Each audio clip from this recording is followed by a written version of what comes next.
நான் முதல்ல இந்த ஜாதி படம் எடுக்கிற டைரக்டர்களுக்கு எதிரான எப்பவுமே ஸ்டேட்மெண்ட் கொடுத்துட்டே இருப்பேன்.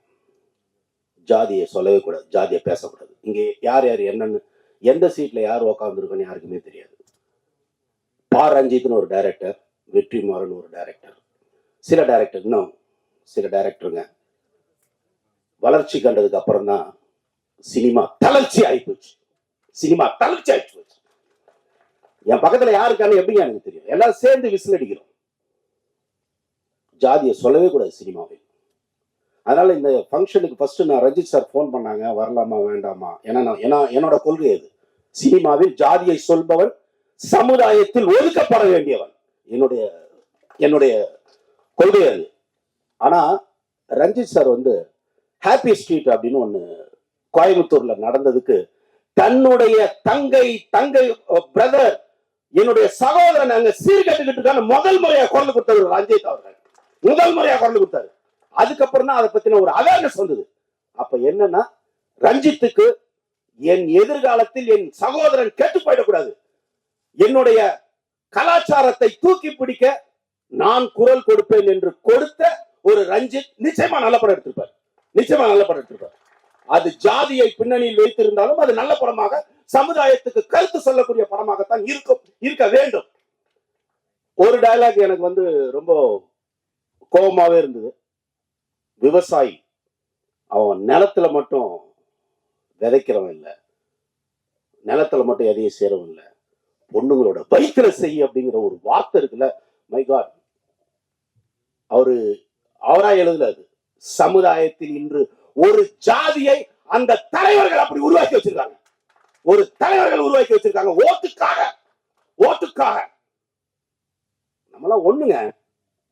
சூத்திரியன் யாரு? நீங்க சொல்ற மாதிரியா சூத்திரியன்ற ஒருத்தவங்க எப்ப திரும்ப உருவானா? நம்ம உருவாக்கல, இந்துக்கள் உருவாக்கல. இங்க படையெடுத்து வந்தான் பாருங்க, அவன் உருவாக்கினான். இஸ்லாமியர்களும் அடுத்து வந்த வெள்ளைக்காரர்களும் உருவாக்கிய சூட்சமம் அது. சூத்திரன் என்பவன் சூத்திரத்தை அறிந்தவன், இறைவனுடைய சூத்திரத்தை அறிந்தவன் சூத்திரன், பிரம்மத்தை அறிந்தவன் பிரம்மன், பிராமணன். அப்படிதான் நம்ம வச்சிருந்தோம். வேறுபாடே கிடையாது நமக்கு. கால்நடை பயிற்சி பண்ணுவான், விவசாயம் பண்ணுவான், அவ்வளவுதான் சூத்திரன். அவனை கீழ்நிலைக்கு மாத்துறது யாரு? இங்க வந்து படையெடுத்ததுக்கு அப்புறம் தான் அவனை கீழ்நிலைக்கு கொண்டு போனான். இப்ப அவனுக்கு கூட இவனுக்கு சேர்ந்துக்கிட்டு நம்மளை கேவலப்படுத்திட்டு இருக்காங்க. மாற்றப்பட வேண்டும், அத்தனையும் மாத்தணும். நம்ம எல்லாரும் ஒண்ணு. இந்த எண்ணத்தை யாரு படமாக எடுக்கிறார்களோ அவர்களைத்தான் இனி நாம் கொண்டாட வேண்டும். அவங்களதான் நம்ம கொண்டாடணும். நிச்சயமா திரு ரஞ்சித் அவர்களுக்கும் இந்த படத்துல பணிபுரிஞ்சவங்களுக்கும் அந்த எண்ணம் இருக்கும்.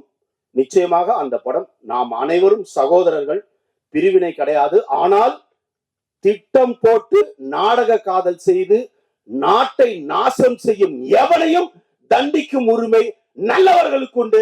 அந்த நல்லவர் லிஸ்ட்ல ரஞ்சித் வந்து இருக்காருன்றது எனக்கு நம்பிக்கை இருப்பதனால் நிச்சயமாக இந்த படம் நல்ல படமாக அமைந்து மாபெரும் வெற்றி அடையும். ஒரு விழிப்புணர்ச்சியை, ஒரு மறுமலர்ச்சியை இந்த படம் ஏற்படுத்தும் என்று நம்பிக்கை இருக்கிறது.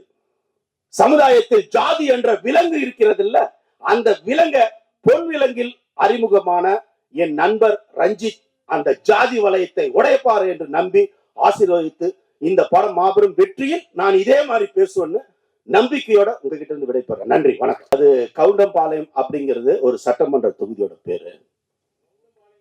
நான் கூடாதுன்னு சொல்றேன். படம் பார்த்து நம்ம எதிர்ப்போம். நான் கூடாதுன்னு தானே சொல்றேன். படம் பார்த்துட்டு முதலா எதிர்ப்பேன், தப்பா இருந்தா. அதே மாதிரி துரை மகேஷ், நான் 15 வருஷத்துக்கு முன்னாடி அவரை பார்த்து சொல்லுவேன். ஃபேஸ்புக் மீட்ல சொன்னேன், இந்த ராஜன் ஃபேஸ்புக் மீட்ல மதுரையில சொல்லும்போது சொன்னேன், கண்ணா நீ ஒரு மாதிரி வித்தியாசமா இருக்கடா, உன்னுடைய பேச்செல்லாம் என்னைக்காவது நான் ஒரு படம் எடுத்தேன்னா நீ வந்து நடிக்கிறியான்னு கேட்டேன். 15 வருஷம் கழிச்சு அவரை கூப்பிட்டேன் நான். உண்மைதானே? அந்த மாதிரி. அதை போன்ற அனீஷ், நான் படம் எடுத்துட்டு இருக்கும்போது ஹீரோ யாரும் கிடைக்கல இந்த வேஷத்துக்கு. ஆனா நீங்க ஷாகுல பார்க்க வந்தீங்கன்னு நினைக்கிறேன். தினமும் இவர் அங்க பார்க்க வந்திருந்தாரு. ஆனா இந்த தம்பி நல்லா இருப்பாருல்ல அப்படின்னாங்க. அப்போ ஒருத்தர், அப்புறமா சொல்றேன் உங்களுக்கு, எங்க இருப்பானுங்கள ஒரு 4 பேரு, இன்னொருத்தன் கொடுக்குறான்னு அதை வாங்கி இந்த பையனை போடுறீங்க, என்ன தலைவரை யாரோ ஒருத்தனை அறிமுகப்படுத்துறீங்களே அப்படின்னு. இல்லப்பா நம்ம கதைக்கு இந்த தம்பி சூப்பரா இருப்பாரு அப்படின்னு ரொம்ப சூப்பரா பண்ணிட்டாரு. கிளைமேக்ஸ்ல சினிமா தெரியாததுனால நம்ம நிறைய ஃபைட் பண்ணியிருக்கோம். டைமிங் தெரியும். ஒரு பஞ்ச் பண்ணா அது குனிஞ்சுக்குவோம். கிளைமேக்ஸ்ல ஒரு காட்சி இருக்கு. இந்த வெட்றா வெட்றா வெட்றான்னு வரும். நான் அருவாளோட நின்றுட்டே இருப்பேன். இது ஒரு பெரிய டைலாக், லென்த் டைலாக். ரொம்ப பிரமாதமா நடிச்சிருக்கீங்க. எடிட் பண்ணும்போது வெட்றா வெட்றா வெட்றா வெட்றான்னு இவரே என் கத்தியை வாங்கி சொல்லிட்டே இருப்பாரு. வெட்றா வெட்றா வெட்றா வெட்றா லைவ் போடுறா லைவ் போடுறா வெட்றா வெட்றா வெட்றான்னு சொல்லிட்டே இருப்பாரு. நான் வச்சிருக்கிறது டம்மி கத்தி தான், அருவாள். அந்த அருவாளை ஓங்கி நான் வெட்டிடுவேன். வெட்டணும், இந்த தம்பி நகரவே இல்லை. பட்டால் அடிச்சா சத்தம் பட்டாசு வெடிச்ச மாதிரி ரத்தம் கொட கொடன்னு போகுது. Hospital admit. அப்புறம் 2 ப்ரொடியூசர் வேற தலையில துண்டு போட்டு, ஏனுங்கப்பல இதோட ஷூட்டிங் நின்று போயிருங்களா? ஏங்க உங்களுக்கு அவன் தொண்டை குழியில படுத்திருக்கிறான். ஹாஸ்பிட்டலுக்கு போன் மட்டும் அங்க ஒரு நர்ஸ் சொல்லுது, சார் அவருக்கு பேச்சு மட்டும்தான் வராது, மத்தபடி உயிருக்கு எந்த பிரச்சனையும் இருந்துச்சு. ஐயோ, குரல்களே அவுட்டு. இவங்க வீட்டுல இருந்து பொண்டாட்டி, அவங்க தாய் மாமா பூரா சகோதரர்கள் கிளம்பி வர்றாங்க. கோட்டமேடு இவரு, அந்த ஏரியா பூரா ரவுடிங்க இவங்க ஃபேமிலி. என்னடா இது, தொண்டை வேற வெட்டிட்டேன். இப்ப எனக்கு கை கால் ஓடல. கிளைமேக்ஸ்ல என் லைஃப்லயே முதல் முறை மன்சூர் கலியான் நிறைய பேர்த்திட்ட சண்டை போடுறதே சினிமால ரொம்ப கஷ்டம். ரியலா நிறைய அடி வாங்கியிருக்கிறேன் நான். ஆனா நான் யாரையுமே அடிக்க கூடாது. அடிக்கடி விஜயகாந்த் சார் சொல்லுவாரு, நம்ம அடிக்கும் போது அவனை பூ மாதிரி டச் பண்ணுண்டா, மேலேயே அடிக்க கூடாதுன்னு சொல்லுவாரு. நான் எப்பவும் அதை கவனிச்சுக்கிட்டே இருப்பேன்.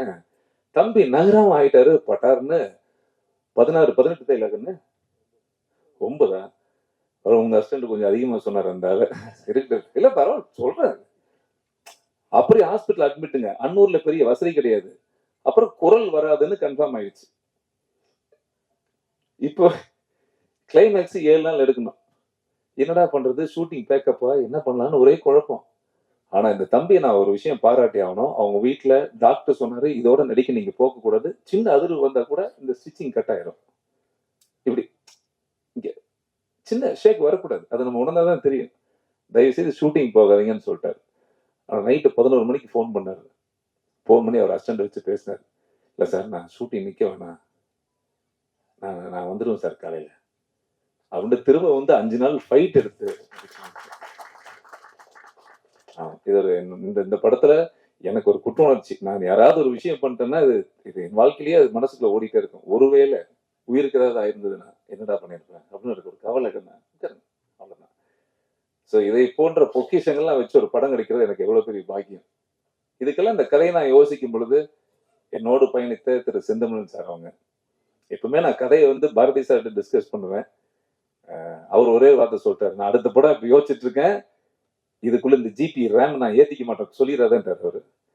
சரி, இப்ப இவர்கிட்ட சொல்லும்போது நல்லா இருக்குங்களே கதை அப்படின்னாங்க. என்னோட உதவி இயக்குனர் ராமமூர்த்தி, சாரா, வெங்கட், சும்மா நாங்கெல்லாம் உட்காந்து அப்படியே பேசிட்டே இருப்போம் 10 வருஷமா.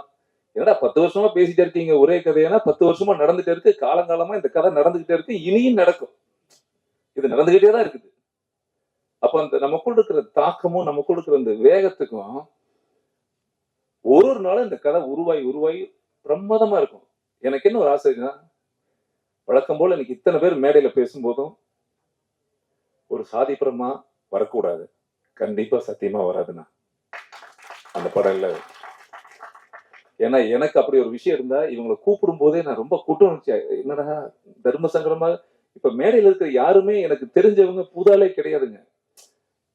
நிறைய பேர் சொல்லுவாங்கல்ல, இவங்களை வச்சு ரிலீஸ் பண்ண இத்தனை மில்லியன் வியூ போகும், அத்தனை மில்லியன் வியூ போகும். எனக்கு பெரிய நன்றி கடன். நான் விரும்புகின்ற மனிதர்கள் என் தாய் தந்தையை போல எனக்கு பிடிச்சவங்களை கூப்பிட்டு இந்த விழா நடக்கும்னு ஆசைப்பட்டேன். எனக்கு இவ்வளவுதான் என்னுடைய உலகம் சினிமாவில். எனக்கு அது போதுமானது. அது ஏன்னா அவங்க சொன்ன வார்த்தைகள் அத்தனையுமே உண்மை. அதை நான் பெருசா மலை போல நம்புறேன். இந்த படம் ஒரு அர்த்தமுள்ள படம். ஒரு பெற்றவங்களுக்கு ஒரு பிள்ளையை பெற்றவங்களுடைய கஷ்டம். அது நான் நேர்ல நிறைய பஞ்சாயத்துக்கு போயிருக்கேன், நிறைய நிகழ்ச்சி நான் தொடர்ந்து சமூக பணிகள் இருந்துட்டே இருக்கிறேன், எங்கேயோ ஒரு இடத்துல இருந்துட்டே இருக்கிறேன், தினமும் பார்த்துக்கிட்டே இருக்கிறேன், எத்தனையோ காவல் நிலையம் போயிருக்கிறேன்.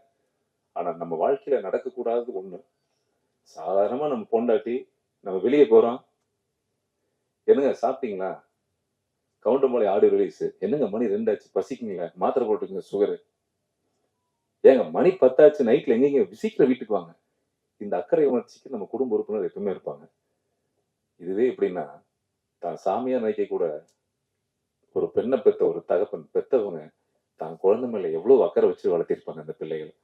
உலகமே அவங்கதான், வாழ்க்கையே அவங்கதான். அப்படிப்பட்ட ஒரு பெண் பிள்ளைக்கு நடக்கக்கூடாத கதையைத்தான் நான் இந்த படத்துல கவுண்டமணிக்கு எடுத்திருக்கேன். இது ஒரு நாடக காதலுக்கு எதிரான படம். ஒரு முற்றுப்புள்ளி வைக்கணுன்ற ஒரு முக்கியமான ஒரு திரைப்படமா இந்த படம் மக்கள் எல்லாரும் தியேட்டருக்கு வந்து பார்ப்பாங்கன்னு மாபெரும் நம்பிக்கையில் எடுக்கப்பட்ட படம் இந்த கவுண்டமணி. ஏன்னா நமக்கு பெரிய ரசிகர் பட்டாளங்களோ ஒரு கார்பரேட் நிறுவனமோ நம்மளாம் ஒரு படம் எடுத்திருக்கோம் கவுண்டமணியும் யார் அது அந்த ரஞ்சித் இன்னொரு அவர் என்ன பண்ணாரு இதுதான். நான் இன்னைக்கு புதுமுகமா வந்து நிக்கிறேன். நான் இங்க என்ன ரொம்ப நாள் ஆயிடுச்சு. அப்போ மக்கள்கிட்ட கொண்டு போய் சேர்க்கறது கஷ்டம், தியேட்டர் கிடைக்கிறது கஷ்டம், எல்லாமே கஷ்டம். இது எல்லாத்துக்கும் அப்பாற்பட்டு இன்னைக்கு மக்கள் உள்ள வர்றது ரொம்ப கஷ்டம். ஆனா நான் திரும்ப திரும்ப நம்புறேன். ஏன்னா தமிழ் சினிமாவில இன்னைக்கு மூலக்கல்லா இருக்கிற எல்லாருமே ஒரு காலத்துல ஒதுக்கப்பட்ட கல்லா இருந்தவங்க தான். எல்லா புதுமுகமும் தான் இன்னைக்கு உச்சம். அந்த வகையில நாங்களும் ஒதுக்கப்பட்ட கல்லா இருந்தாலும் இந்த படத்தின் மூலமாக மூலக்கல்லா வருவோன்னு நம்பி மக்களை நம்பி வந்திருக்காங்க. ஸோ இதுதான் நம்ம வாழ்க்கையில. இதுல நான் கூப்பிட்ட உடனேயே ஒரு ட்ரெய்லர் பார்த்துட்டு தர்ம சங்கோஜமான ஒரு நிலைமைக்கு உண்டாயிடுமோ இல்லையோ அப்படிங்கிற எந்த விதமான இது இல்லாம இல்லடா ரஞ்சித் நல்ல படம் தான் எடுத்திருப்பான்னு சொல்லி வந்த என்னுடைய அன்பு தங்கம், என்னுடைய மறுமலர்ச்சி, என் வாழ்க்கையில மறுமலர்ச்சி இயக்கிய என் பாரதி. நான் அவரு அப்படித்தாங்க.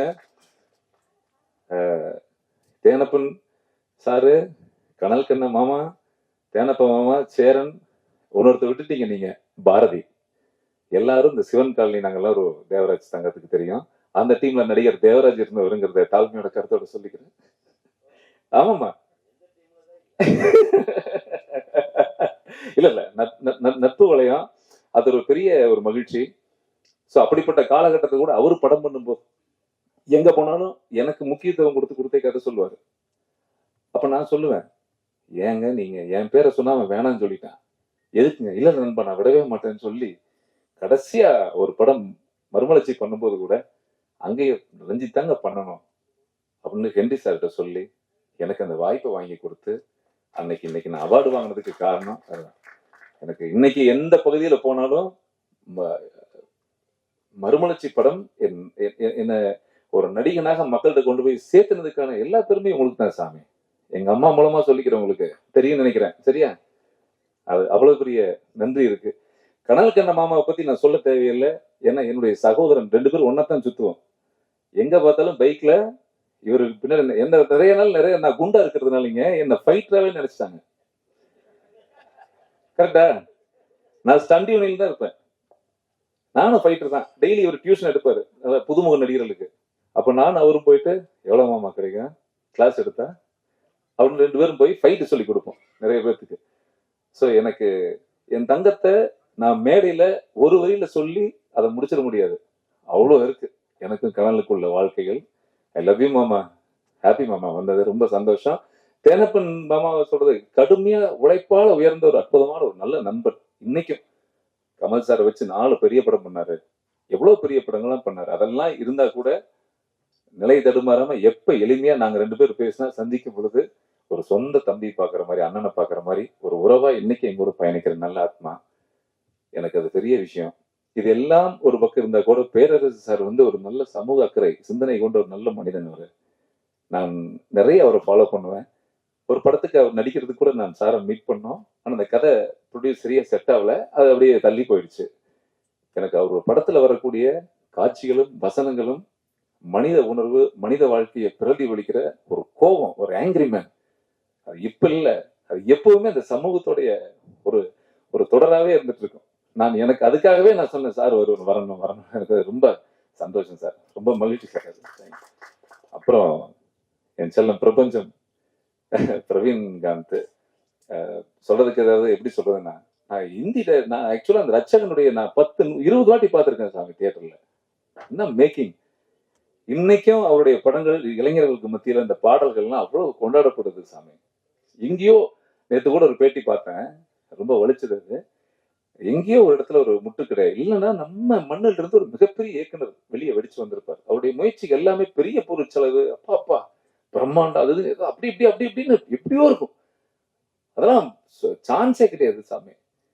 உண்மையான சாமி. ரொம்ப சந்தோஷம். அவரும் என்னை போல சமுதாயத்துக்கு எதிர்த்து இன்னைக்கு நிறைய யூடியூப்லாம் பாக்குறேன். என் தங்கம் அற்புதமா பேசிட்டே இருக்கிறீங்க. ரொம்ப அந்த பணி சேர்க்கட்ட சாமி. சூப்பரா இருக்கு. அழகு.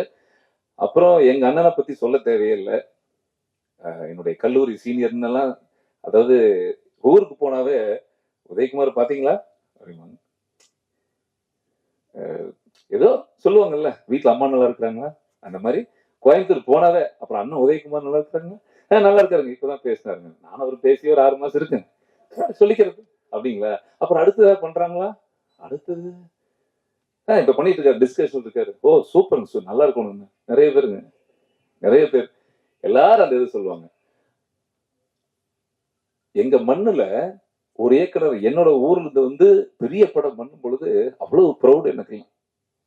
ஏன் சாமி, குடும்பமா தியேட்டர்ல போய் குடியிருந்திருக்கிறோம் அந்த இவருடைய படங்களுக்கெல்லாம். அற்புதமான கவிஞருங்க, அற்புதமான எழுத்தாளர், என்ன மனித உணர்வாளர் படைப்புல. சே, சான்ஸே இல்லைண்ணா.